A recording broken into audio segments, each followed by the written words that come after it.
Dirbdama su žmonėm pastebėjau, kad mums yra labai lengva pasakyti, kas mums dabar nepatinka, kas gyvenime yra negerai.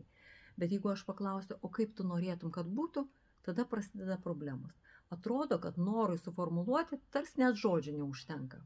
Įdomu, o kaip tau sekasi, tu žinai, ko tu nori? Padarom eksperimentą. Pasirink vieną gyvenimo sritį, sustabdyk video ir pasakyk, ko tu nori. O tada grįžk atgal ir pasitikrinkim. Pirmas klausimas. Kiek laiko tau užtruko suformuluoti tavo norą? Ar buvo taip, kad tu pradėjai vartyti akis, rankioti po vieną žodžius, lėtai dėlioti į sakinius? Užuomina. Antras klausimas.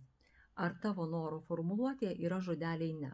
Na pavyzdžiui, tu galėtum pasakyti, noriu, kad man nepriekaištautų. Arba lygiai tą patį norą gali pasakyti, noriu supratingo partnerio. Pirmu atveju mūsų dėmesys vis tiek yra į priekaištą, kas kad tu pridėjai žodelį ne. Antru atveju jokių dviprasmybių nėra, nes kalbam apie supratingumą. Jauti skirtumą. Tai kaip tau sekėsi? Parašyk komentaruose.